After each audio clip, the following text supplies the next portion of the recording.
الله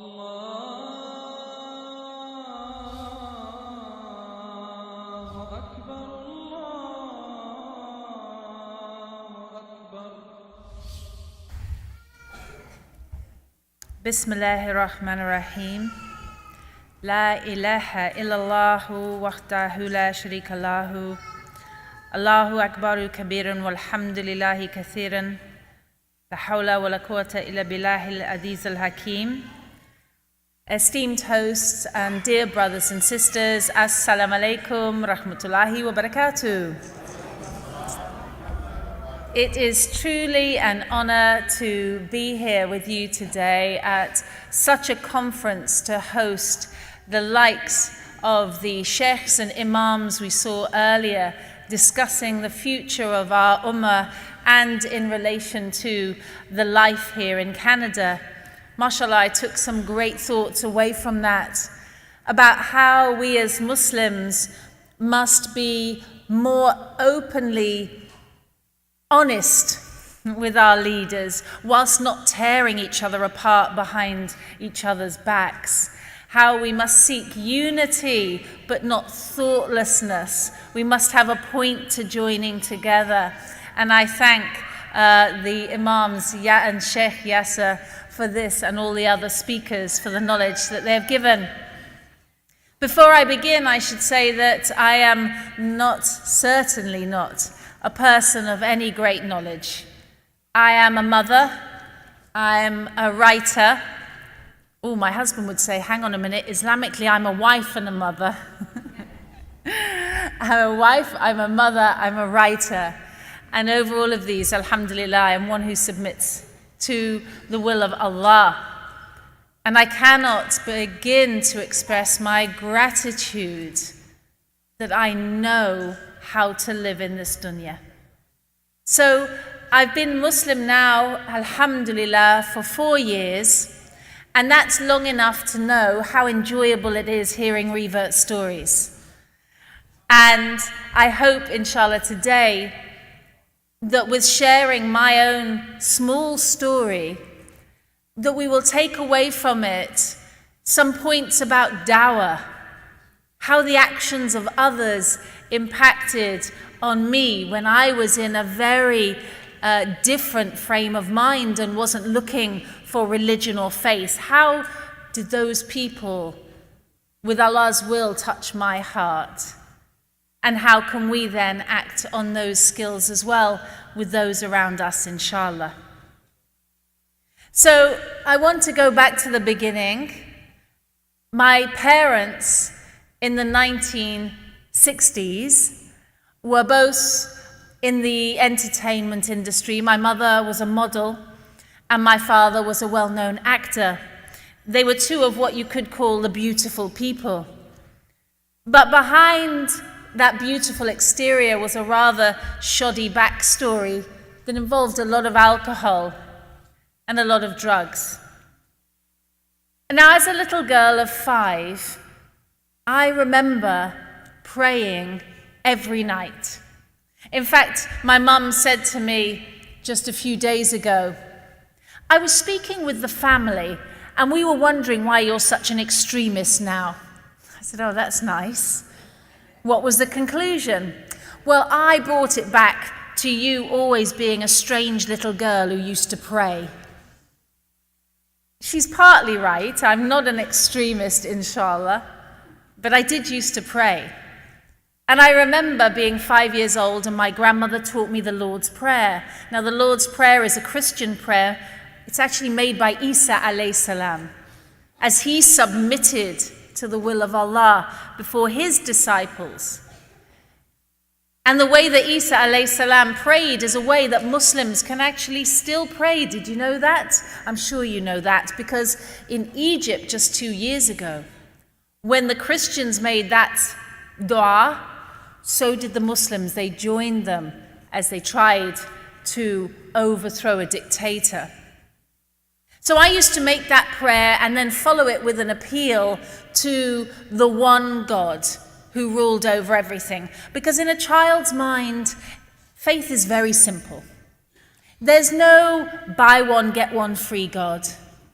There's no buy one, get three free God. There's just a had, just one. So I knew that in my life, my mother made a lot of decisions. My dad made a few. My grandfather made a few decisions. My grandmother made the most decisions. We were a matriarchal family. But above them all, who was running the outside world? Who was making the leaves grow on the trees? That wasn't my grandmother. Who was making the stars shine at night? Who was making the sun rise in the morning? That was the one God. And I used to pray so hard that I even remember one of my prayers. And it was this: Dear God, please take my younger sister away. She's really horrible. But Allah is merciful, and she's with us today, alhamdulillah. Alhamdulillah. But I knew who to appeal to, and that carried me through my whole childhood. That absolute knowledge, that certainty that God was out there. And then come the teenage years. And they are a danger zone in every community, in every time. In fact, one of the great Greek philosophers once wrote a letter describing the state of teenagers in his time, and he described it something like this: the children don't listen to their parents, they're rude to their teachers, they have no respect for society. Truly, we are a nation in trouble. This was thousands of years ago. So my teenage years came, and with it, two things happened. First, the ego comes in. You become one of those youngsters, we all go through this, by the way, who knows everything about everything. Who's got teenage children here? Right. Have you ever heard this phrase, what do you know about anything? My grandfather fought in the Second World War, in five of the invasions of the Second World War. And I used to stand toe to toe to him when I was 15 going, what do you know about life? I think he knew quite a bit in hindsight. So the naffs come in, the ego comes in, and with that comes another catastrophe. Potentially the hormones come in. What a mess we get ourselves into. But if you add into my teenage years the fact that my friend's mum was giving us drugs, got kind of a toxic mix. I tried to hold on to my prayer, I did. But one night a friend from school, she came over to stay at my house, and as we were going to sleep, I put my hands together and started to pray. Dear God, please bless Mummy and Daddy, dear God. My friend started to snigger. That sound that only teenage girls make. What are you doing? She said. I said, I'm praying. She said, who are you praying to? The big man on the cloud with a beard, Santa Claus. Children are very practical. I tried to have an image of my head of what God looked like. If he was a man like my dad made mistakes. Did that mean God, the Father, could make mistakes? And actually, if God was on a cloud, why couldn't I see him on a rainy day? My faith began to melt away. How hard it is to hold on to that rope of Iman, the rope that Allah subhanahu wa ta'ala tells us ties us, that belief ties us to him and to safety. My hands started to slide off. And I was smoking drugs on the way to school proudly at 14. And then with my ego, I decided that I was clever enough to pass exams. And wasn't I brilliant because I was just about pretty enough to turn a few heads? And how arrogant I became. May Allah forgive me. So, after that, I became a journalist and I started to write. And I became what we might call a minor celebrity. And I want us all to think about this world of celebrity that we now live in. And even as Muslims, our tendency to clap, which I know helps the speaker, because sometimes coming to a hall where everybody sits there silent, I know when I wasn't a Muslim, I was thinking, wow, this is a tough crowd. Nobody's clapping anything. But actually, you know what? When you clap, it damages us. It makes us think we're different from you. The correct way, we know, is to make takbir and to praise Allah. So please help all of us speakers here not to go back to ways that damage our own track with Allah, inshallah. But I used to love the applause. That's why I can talk about it. I trained as an actress, and I was an actress for 7 years. And if you speak to any actor and say, why do you do a job that makes you mostly poor, into all kinds of situations, why do you put up with it? They will say, the applause. It's addictive. It's like a drug. When you're in that state, you want it. You want the fame. And people will give it to you. And I had a little bit of it. And it became quite toxic. I was a minor celebrity who, in my world, thought I was the major celebrity in the universe, because everybody became a little star in my orbit of ego. My husband at the time, my kids, my parents, everything revolved around my nafs. So, as a Muslim, I know the moments that I want to ask other people about, and one of them is, okay, what's the moment when the light got in? When did you first feel that the universe was about something different? When did that happen? And I've thought about this long and hard. And it comes down to this moment for me. In 2000, I had my first daughter. Her name is Alexandra. And you know, the birth of a first child, for both parents, but I promise you, especially for the mother, is a moment of transcendence. You leave your body, your heart bursts with a love you didn't even know was there when you first look into those eyes. And more than that, you want the world to be a better place. I went instantly overnight from someone who used to listen to Eminem and rap stars to someone who didn't like loud music too much. Well, not that kind of music, because I didn't want women to be abused. I didn't want that kind of language around my daughter.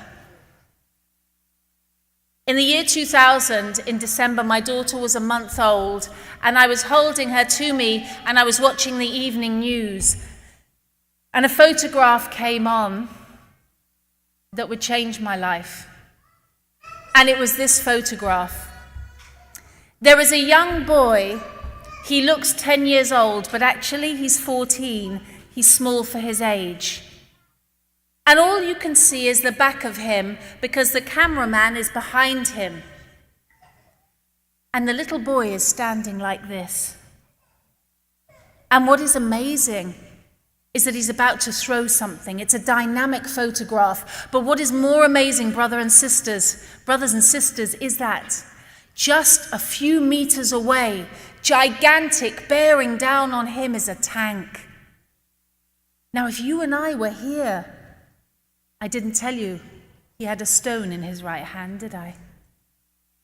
If you and I, may Allah protect us, ever came face to face from a tank, my bet is we'd run.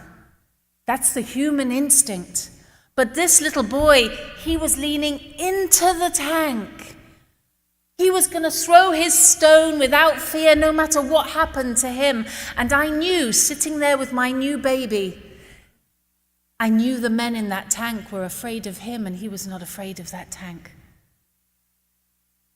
The newscaster told me the boy's name was Faris O'Day, and he came from a place called Rafah refugee camp that I'd never heard of. And I want you to remember that name, because it comes up later in my story. And I didn't know it at the time, but 9 days after that photo, Faris O'Day was shot dead by an Israeli sniper. You see, he was Palestinian. The bullet went into his throat and he bled to death on the floor of his refugee camp, protecting the women of his village with a stone. Now that photo and the qadr of Allah is the only explanation I have for everything that has happened since, even leading up to right being here today. Because I have been aware that I have not been guiding my ship for a very long time. And we all have moments where we think we're in charge, right? And it's good to have a plan. We're encouraged to have aspirations. But what if you let go of the steering wheel of your life? Who's actually guiding you? In 2005, I had a very good job as a journalist with a newspaper called The Mail on Sunday.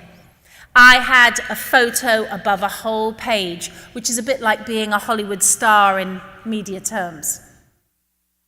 I lived in a house in France with a big garden and a swimming pool and a husband and 2 children and everything that you could want in dunya. So why did I do this? Tell me. Why did I walk into my boss's office and say the words, I want to go to Palestine? I don't know. All I know is that I felt as if an invisible hand was propelling me into that office, and I had to go. I had to go. In the way that sometimes if you're pregnant, you have to eat beans with cheese. I had to go. And my editor, he could have said, don't be ridiculous. You write about London life. You write about living in France. You don't write about the Middle East. Go away. But when Allah subhanahu wa ta'ala has a plan for you, you can go to the left a bit, you can go to the right a bit, but you're going to reach the same destination that's been written for you. And the only question is how much difficulty you put yourself through to get there. In January 2005, I found myself standing outside Tel Aviv airport with 2 weeks paid for by my boss to go and report on the elections in the West Bank. Now, I knew so little about Palestine that I was standing there thinking, okay, how do I get from Israel to Palestine? I didn't know it was one place, subhanallah. Man-made lines, by the way, don't count. This is Allah's world. As I was standing there wondering what to do next, a man came over to me and he said, hi, my name is Jamal, but you can call me Jimmy. I said, hi, Jimmy. He said, I am a taxi driver. Oh, brothers and sisters, did I tell you I was an actress? I used to be an actress. My dad's an actor. I find it very difficult not to do accents, but I promise you they're done with love. I have asked my Arab friends, do you mind if, when I do act? They said, no, it's good, no problem. So, inshallah, I will keep doing it. If anybody objects, I'll stop, inshallah. So he said he was a taxi driver from Jerusalem, and I got into his car, and he was to drive me to Ramallah. Over the next 65 minutes, Jimmy Jamal gave me 65 years of Palestinian history. It's quite a journey. But what I remember about that drive is that when we got into the rolling hills of the Holy Land, the beautiful place that pulls so many billions of people to it from around the world, the place where every rock cries Allah, where every olive and every tree shouts the names of the prophets.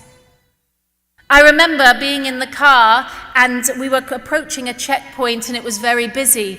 But on the mountain, on the hillside, was an empty road going in the same direction. So I said to my driver, I know it's my first day here, but can we use that road on the hill because we'll get there quicker? He looked at me like I was crazy. Are you sure you're a journalist? Because you don't know much about Palestine. I said, I am a journalist. He said, look, that road up there is for Jews only. If I, an Arab Palestinian, take you there, we'll be shot dead in maybe 5 minutes. Still, you want to try? I said, no. I didn't want to try. One word came into my mind, and it was apartheid. And I don't want to get you guys into trouble, but we do have a right to talk about these things, you know. We have a right of citizens of whatever country we're in to have these debates. And I'm just repeating what I saw. When I arrived at my hotel room in Ramallah that first ever night in the Holy Land, I cried myself to sleep. Why?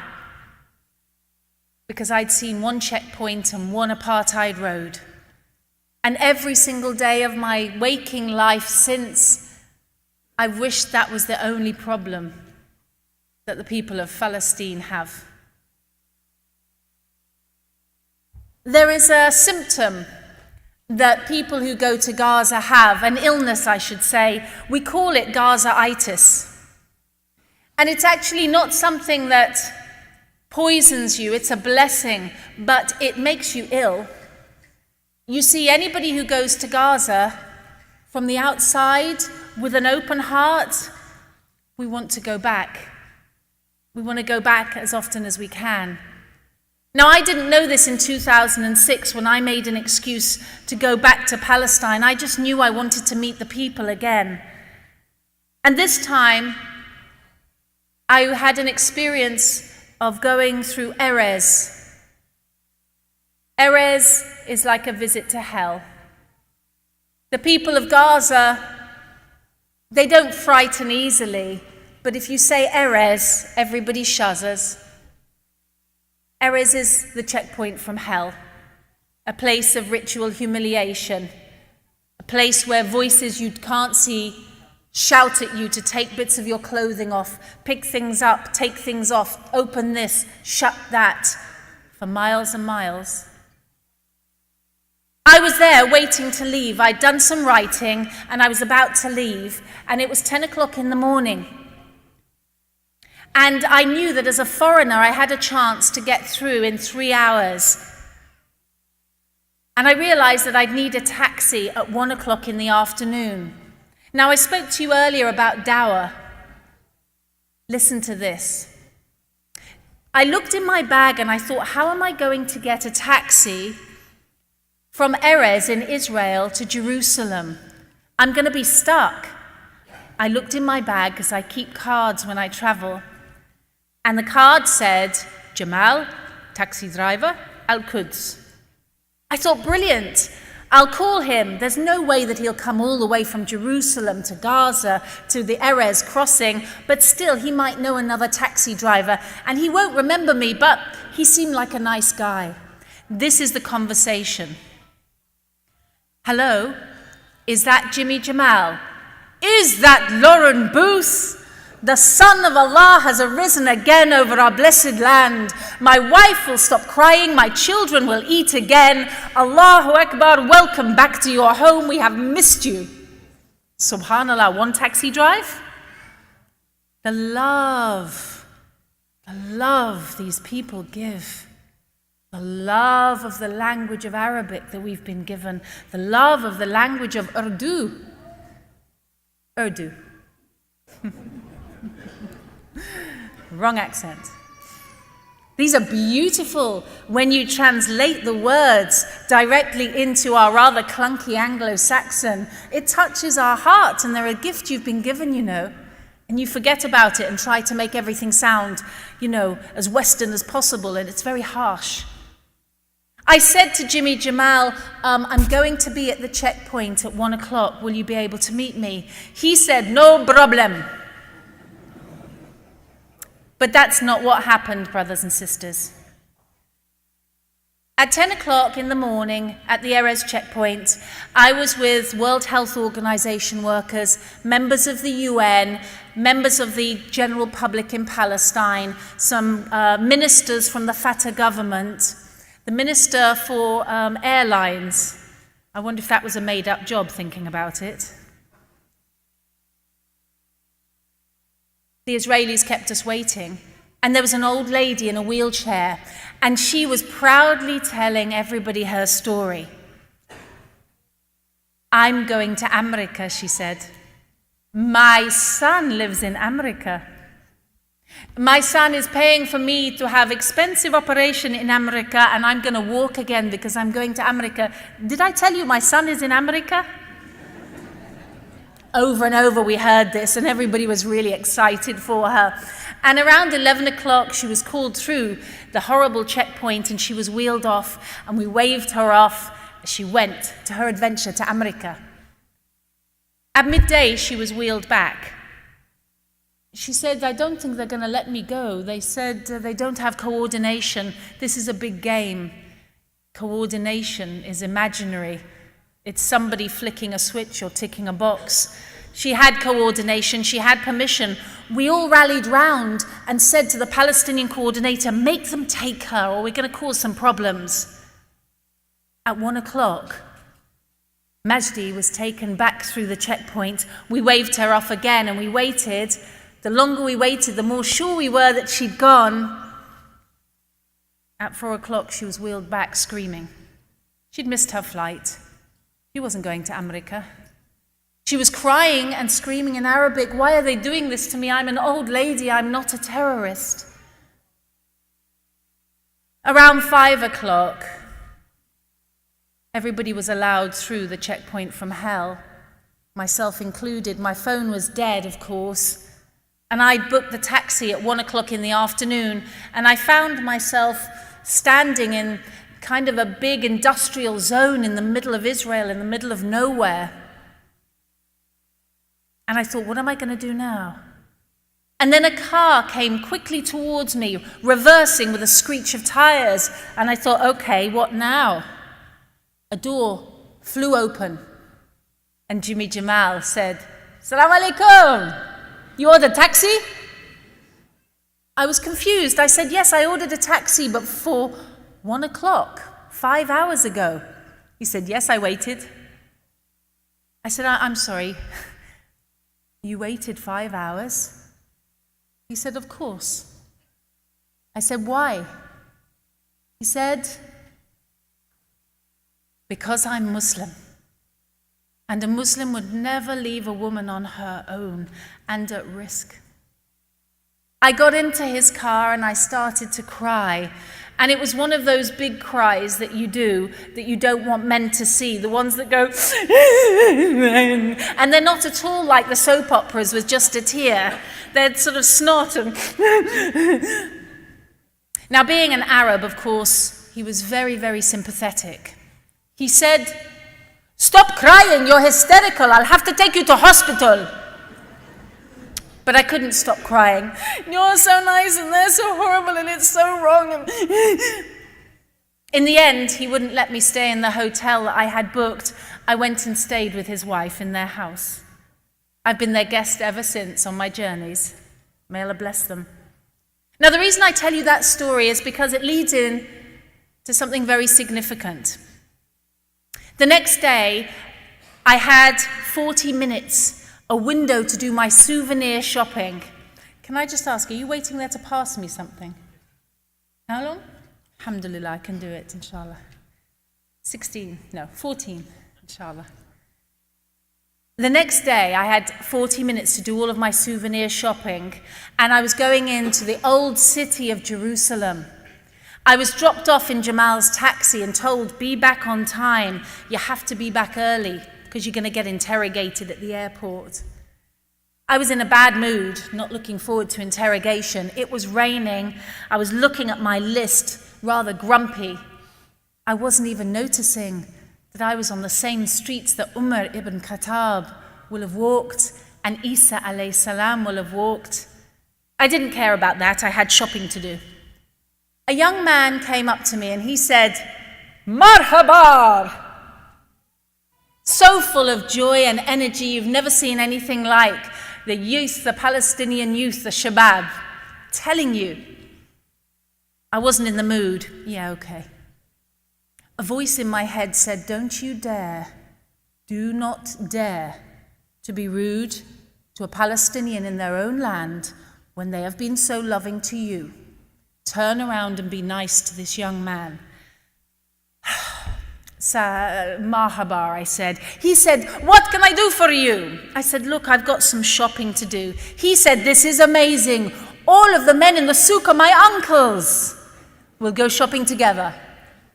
I gave in, and I gave him my list. Now, the list was mostly things that Europeans look for when we go to the Middle East. So, for example, I wanted 2 stuffed toy camels for my daughters. I didn't know that Palestine wasn't a desert even then. It's a beautiful place. Of course, it's green, but you want there to be camels, right? There are some camels. Yeah, there are camels. And my husband at the time had wanted a ceremonial Arabic knife. Somebody had asked for a mother-of-pearl portrait of Yasser Arafat. They were quite complicated things. And at the bottom of my list, with a big question mark, was a Quran in English. Why the question mark? Because I didn't think there was such a thing as a Quran in English. I still thought that it was just a small group of people in Palestine and some Pakistani people in Britain, and they were about it. So why would anybody put this small desert faith into English language? Subhanallah. But I did want to read it. And I wanted to read it because in every home that I had gone into, especially in Palestine, but not only in Palestine, the people had been so good and so kind to the visitor that I thought that this book, the Quran, must be a handbook for being a good person. And it is. And I knew that I needed to be a better person, and I wanted to read it for myself. We went into all of the shops along the old Arab quarter of Al-Quds. And in every shop we had a cup of mint tea with 10 sugars in. 10 shops, 10 sugars, 100 sugars in 1 hour. No wonder people have diabetes, wallahi. But I got everything and much, much more. They just keep loading the bags up. And before I tell you what happened next, I want you to know something, that the Arab vendors in Al-Quds are very poor now. They really struggle, because when you go to Tel Aviv airport, and we're talking a lot about boycott these days, when you go to Tel Aviv airport as a foreign visitor, you will be told, don't buy anything off the Arabs, it's probably a bomb. Even if it looks like a cuddly toy, they might be hiding poison in it. So nobody buys off the Arabs anymore. Very few people. And it's hard to make a living. And I had bags and bags and bags of things that I grabbed and they put in bags. And I turned to this young man whose name I don't know, because I only saw him that one day and I've never seen him again. I said to him, how much do I owe you? And he said, you don't owe me anything. Just one thing, when you go, please don't forget all of us in Palestine. Subhanallah, that's how I got my first ever copy of the Quran. As a gift from the people of Palestine to someone who came in peace. Subhanallah. In 2008, I got an email that would change my life again. And brothers and sisters, when Allah has a plan for you, you can go to the left or the right, but you will go in the direction written for you. And all of us have a direction. And all of us get reminders every day from Allah to come back to Him. Is it a good deed that we ignore? Is it some litter we walk past? Is it something friendly we could do? Allah is calling us to good deeds and we ignore them. This one said, would you like to go to Gaza by boat? Call this number. I shouldn't have called the number. I had 2 children and a husband, and really it was a mission that could end in death. Going to Gaza by boat? Nobody can do that. There's a siege. There's the Israeli Navy there. I called the number. And the voice on the other end of the phone said, "Hello, this is Osama." I thought, no way.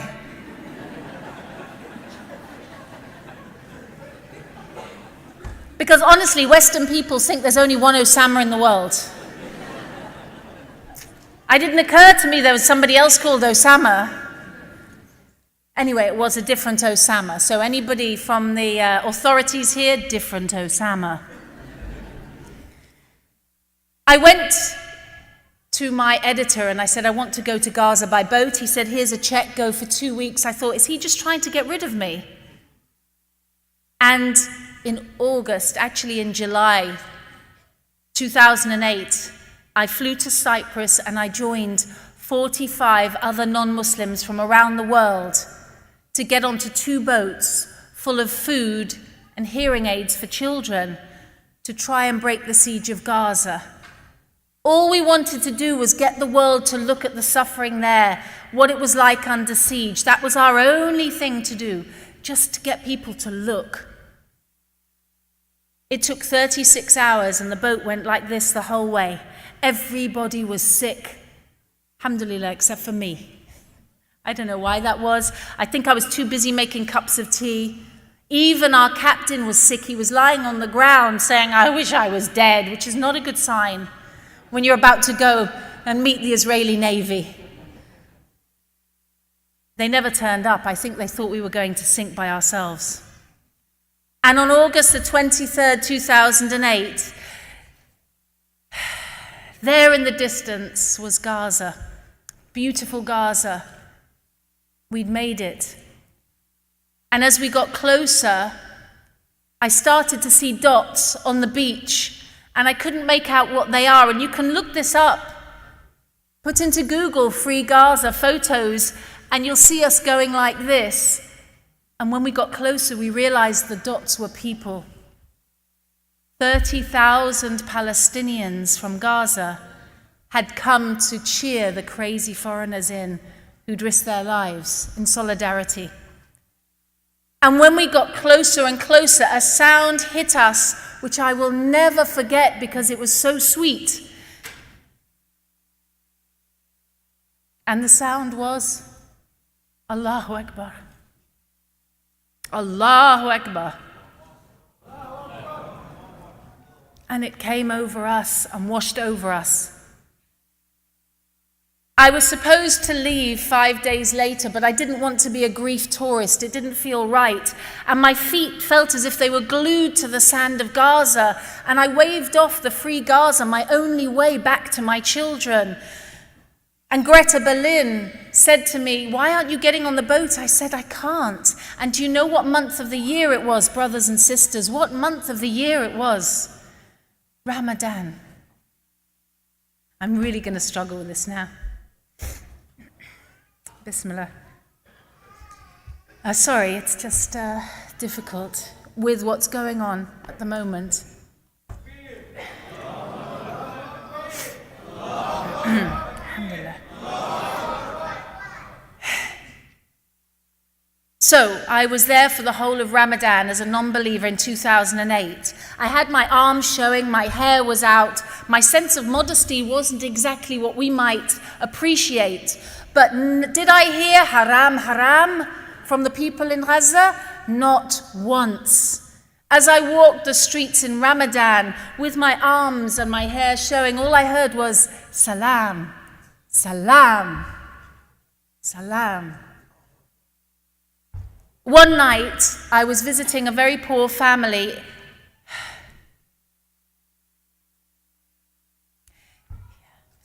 In a place called Rafah, which pretty much doesn't exist anymore. And Rafah is also the place where Faris Ode came from, remember? 8 years after seeing that photo of that young boy, I was in the story, I was in the TV set, and none of it had been my planning. And this night I knocked on a very poor door in a pathetic, rundown refugee camp, and the lady opened it like this: Assalamu alaikum rahmatullahi wa barakatuh, fadalu. Welcome.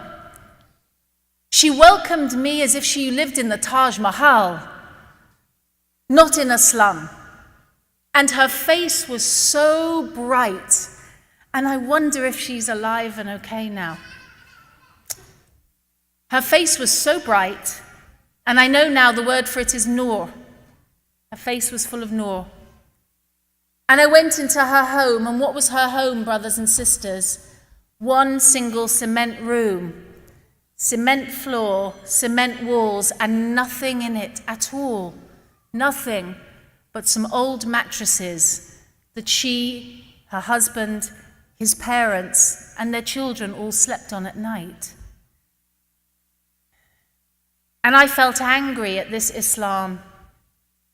I couldn't understand, why would people fast? Why would any deity make people go hungry who were already hungry? And I said to this mother of Rafah refugee camp, why do you fast in Ramadan? What is the point? You say your God makes you do without food for 30 days, but on day 31 you have no food. You say your God makes you thirsty for 30 days, but on day 31 you only have dirty water or no water. What's the point?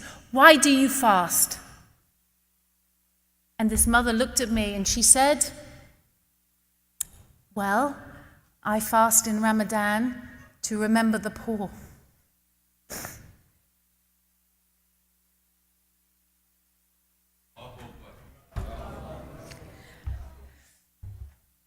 She had nothing, and I couldn't understand it. How can she be fasting for other people? How could she remember other people's poverty when she had nothing? And at that moment, a thought came into my mind: if this is Islam, I want to be Muslim. If this love of God is in a religion, I want to be in that religion. If this love for your fellow human being, even at your moment of hardship, if this is a religion, I want to be in that religion. And if this love for the visitor and for the traveler is a religion, then let me be a Muslim, subhanallah. But it took 2 years for me to take my shahada. Allah subhanahu wa ta'ala knows how long it takes for us to be humbled and for our hearts to be cleansed of some of the things that we have in them. And I just want to say now that the most said word in Gaza right now is Alhamdulillah. Do you know that? Wallahi. The people run into the streets, and some of the mothers hand out sweets and say Alhamdulillah, not because they love death for their children. No, we are not a death cult. We are a religion of life. We are a religion that loves children, but we accept shaheed and we accept the qadr of Allah. And these people understand what is being asked of them. May Allah grant them all the highest of Jannah. They hand out sweets. Let me give you a final example, brothers and sisters. There was a family I know in Bayt Hanun. Bayt Hanun no longer exists.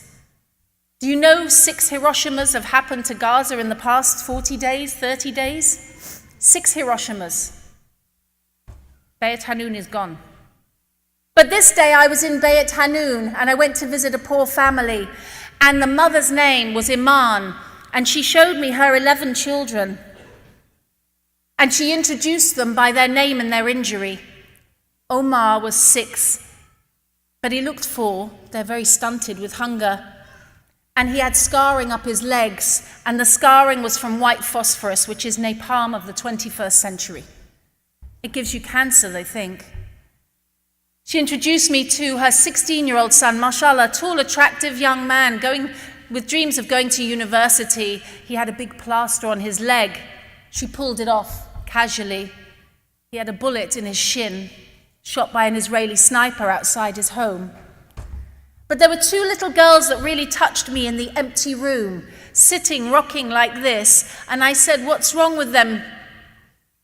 She said, "We don't know, but they haven't talked since 2008, and we think it's shell shock." Subhanallah. I went into a back room to pray Maghrib, and I started to cry. When I was in sujood, the tears left my eyes so hard, I thought I was going to go blind. And I thought of Yaqub, alayhi salam, and how he grieved for his son, Yusuf. And I thought, yes, you can go blind from grief.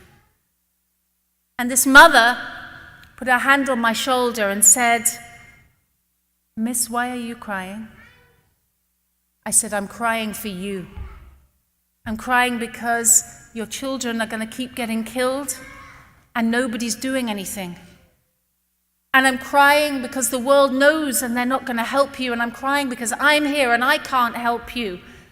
And she looked at me strangely and she said, "You're crying for us?" I said, "Yes." She said, "But we're so happy." She said, "We have Allah and Allah loves us. And He's told us that if we are steadfast and patient, it's Jannah, alhamdulillah." So alhamdulillah for everything, brothers and sisters, that we have is for Allah and in service of Him. And may He forgive us and may He forgive me for all mistakes in this talk. And may He bless all those who are under oppression. And may He forgive us. All praises for Him. Assalamu alaikum.